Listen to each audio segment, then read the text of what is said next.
fans of the planet's hottest entertainment with an edge. I'm Jaime En Fuego, cordially welcoming you here to my namesake program, Enfuegotainment. That's right, I have not put up an entry in a little while, at least review-wise, except for I did have to do a brief little excursion to a galaxy far away for my recent trailer reaction to Episode 9. How could that not have gone down? Because I'm doing this ongoing Star Wars coverage of reviewing all the movies this entire year, and I also am going to get pretty ambitious with checking out some of the novels and comics as well. But that's not what I'm here for, and that's probably not what you're here for either. You are curious what I have to say about the latest film from Laika. That is right. They are one of the few companies still doing stop-motion animation, and everybody first discovered them probably with Coraline, and then they proceeded to do Paranorman and Box Trolls, and then Kubo.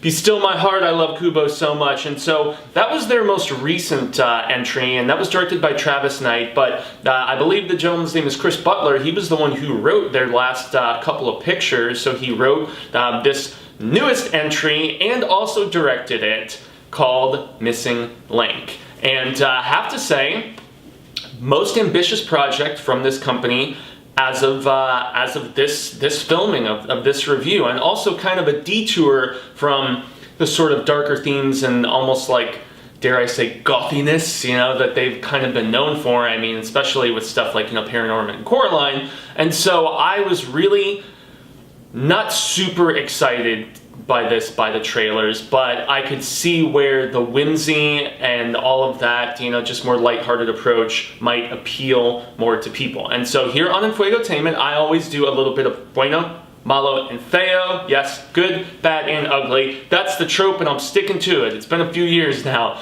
And if I'm going to talk bueno, obviously, the ambitiousness of this project visually, in the sheer fact that the way the stories went in previous things, like, you know, the otherworldliness of stuff like Coraline and Paranorman and whatnot, and then, you know, just the dark, grimy look of Box Trolls, and I mean, obviously, the Far East tinge to Kubo and the Two Strings. I mean, yeah, this definitely isn't relegated to one spot. It's really, and one vibe, honestly, either. It goes, like, all over the world, practically. And so you can only imagine just the extent of all of the set designs that they had to do, because, I mean, you start out in Scotland, and you've got this ambitious, just trying to be a world traveler slash, you know, discovery, you know, just like leave his legacy.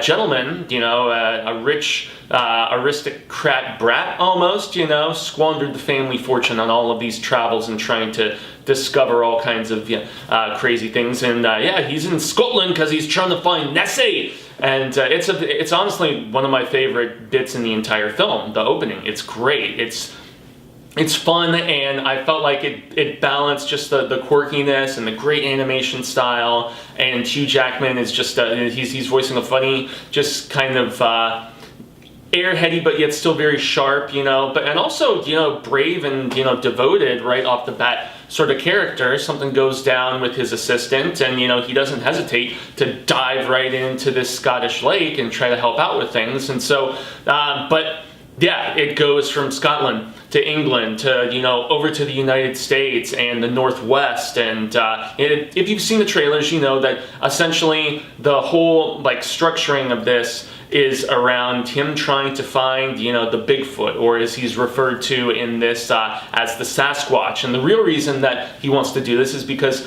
an interesting plot point that they put forth is that, especially since this is like a period piece, it looks like late 1800s-ish, you know, early 1900s, like right around the turn to the 20th century. And he wants so badly to be a part of this club of explorers and adventurers, and it's really just a bunch of old, like, bigwig, snooty British guys, and they're very exclusivist, and they're not very inviting, and they also don't like his newer ideas that he's putting forth of evolution specifically. He's like, and they shoot him down about the existence of the Sasquatch, Bigfoot, whatever you want to call it, because of the fact that they're like, evolution is not real, and so on and so forth. Man, descended from other great men, as opposed to, you know, just having that link to being like half man, half ape, and whatever. So this was this was where the debate amongst, you know, religion and science and so on was still raging pretty heavily because of, you know, Darwin's propositions and other things like that. And so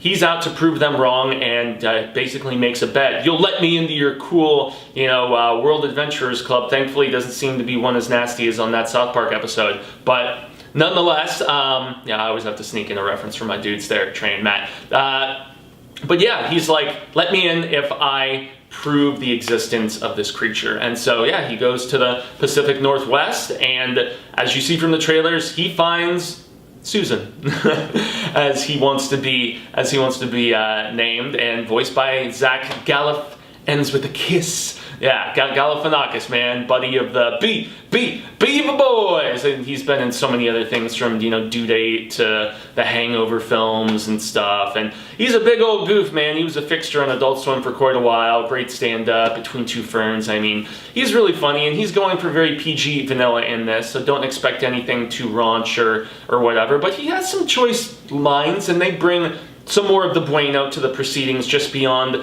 the sheer scope of that I was mentioning, and the fact that it starts in the Pacific Northwest and then it goes over to Europe and adventures into Asia, and they have some great stuff in India, and then trying to go through the Himalayas and get Susan's Sasquatch to his cousins, kind of, as they dub it, and you see this in the trailers as well, and because he wants to be with his own kind. He's lonely, and yet they don't really play it up that much that he's that lonely or conflicted or whatever. He can talk, he learned to play chess and, you know, read and kind of write despite his big ass hands and whatnot. And so this is a very lighthearted movie at the end of the day, and maybe some have said in reviews, I would imagine, that it tries to tackle deeper topics, but I really think that that's trying to read into things, you know, especially after I got done watching this, I never read or watch any reviews until after I've seen the film, and after I saw a few people trying to draw certain correlations, I was just like,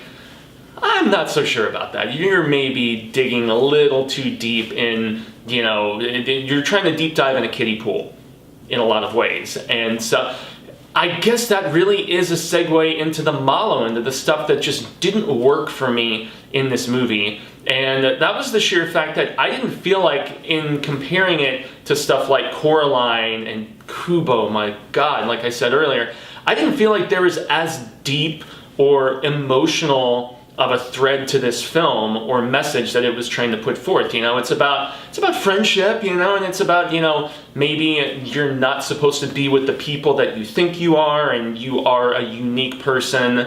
And it actually comes out right at the very end with the Zoe Saldana character as well, where a choice that she makes, you know, where it's more about, and this is a very, very minor spoiler, but, you know, her character is wrestling with the fact that, you know, should I go on my own adventure, or should I, you know, just tag along with these other well-meaning, you know, people that I've become friends with? And, you know, there's a little history between her character and Hugh Jackman that's, I guess it kind of works, romancing the stonishness, whateverness, but I don't know. I just didn't really feel that deep, just emotional investment that I did with Kubo most recently, and then with Coraline, just to point to both of those once again. And Paranorman and Box Trolls both were okay and had moments of that, but I would attribute Missing Link more so to those two, as far as just not having that element of weight. But for some people, especially fans of like, but yet, I was gonna say for fans of Pixar and whatnot, but yet this is more so like for Shrek fans, honestly. You know, it doesn't pierce deep like Pixar stuff does, and so that's just, I don't know. I wanted more in that department, but I guess I shouldn't have really expected more from just the lightheartedness of the trailers. And, you know, it's a visual feast, and I feel like kids will really enjoy it more so, and it doesn't have a scare factor, you know, like you had with the creepy sisters in Kubo, or, you know, with the button eyes in Coraline, or even with the appearance of some of the box trolls and some of the themes in Paranorman. This is definitely the most accessible and the most family-friendly of anything that Laika has done. it definitely felt more so for kids at the end of the day, which is where, as I segue into the Feo, the weirdest contrast in all of this was the violence at times, and yet played for laughs here and there. But there's characters trying genuinely to kill each other in this. And it's like, you know, whatever, but characters die in this. And yeah, they die. And you're just like, it's trying so hard to be for kids, and yet, and there's no swearing or anything like that, and the themes are more, you know, as I said, you know, they're not of the intensive, like, really hit you in the feel strenuous side. I mean, they dance over a few things here and there, but I just couldn't believe that contrast. I was like, this is really strange to me, especially some stuff that happens in the climax of the film. And also, boy, it was ugly, but it was of the amusing ugly. Timothy, fantastic, Mr. Oliphant. He voices one of the main. He basically voices the guy who is trying to kill Hugh Jackman's character, and in turn, Susan, you know, Galifianakis' Sasquatch. Throughout the entire movie, he's shooting at people. I don't know, man. It's a little ugly, and I don't know, and I guess maybe ugly is the expectation that I went into this with, like his track record, but, you know, it was released not by Focus Features for the very first time. They decided to go with, Anna something, Anna Perna, I want to say, Pictures or Releases or something like that, who the only thing animated that they had done, that they had, like, put out previously was The Sausage Party. Oof, don't get me started on that one. It's got some laughs, but it's just stoops in my opinion. But yeah, everything else that they have done has been, like, deeper dramatic stuff, you know, everything from Creed 2 to what else recently did they do? I want to say they did If Beale Street Could Talk. I mean, really, like, solid dramatic work. And so yeah, this was them branching out. This was obviously Laika branching out. But, you know, just to circle it back to one more bueno, in the fact that this movie is so visually stunning, from, you know, the elephant march while they're riding through India and this forestry and whatnot, and you don't have someone anywhere near as annoying as the chick from Temple of Doom in it. And I mean, just the look of the water when, you know, this boat is sailing across the ocean and getting Hugh Jackman's character across to the United States, to once they get to the Himalayas. I mean, the most visually diverse and ambitious thing that Laika has done. And for that sheer fact, if you're okay with the more easygoing approach and with not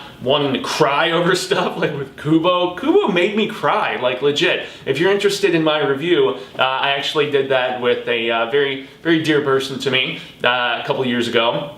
And I think it's a good review, you know, and it was a terrific movie. I bought it. It's on my shelf right there. I own that in Coraline. I don't own the other two Laikas because I think they're just okay. But yeah, if you want something that's not going to be quite as emotionally piercing and something that is much more vast visually, then yeah, check out Missing Link. I am going to give this film 3 out of 5 stars. It didn't blow me away. It wasn't Fuego or Enfuego, but yeah, it's a solid bueno film that I feel like a lot of people will be more forgiving of its shortcomings than I personally was, because I just hold a couple of their catalog of work in such high regard. So I gotta extend a grande gracias, as I always do. I have been Jaime En Fuego, and you can find me on all social media sectors like Twitter, Instagram, Facebook, here on YouTube, which is where you are. Yeah, you're on Enfuegotainment. So if you are just discovering this review, porfa y gracias, like, share, subscribe, ring the bell so that you get the notification about all of the things that I have,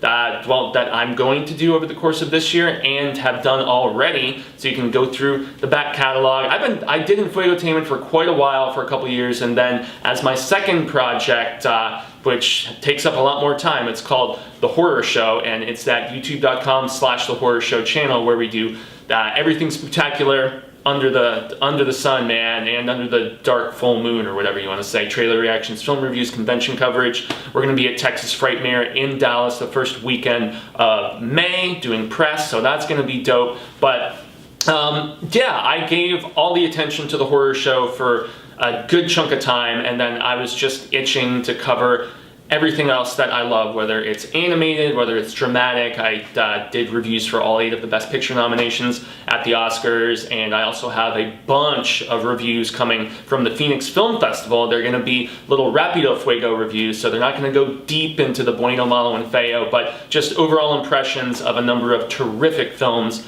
that I saw during that festival that you will get to see here in the coming months, but I don't think any of them are in proper wide release just yet. So once again, thank you so very much. Danke, arigato, merci. And yeah, until the real of Ka comes around sooner rather than later, I shall say hasta luego, Cinemigos, but I am hopeful that we get to see one another sooner rather than later. Peace.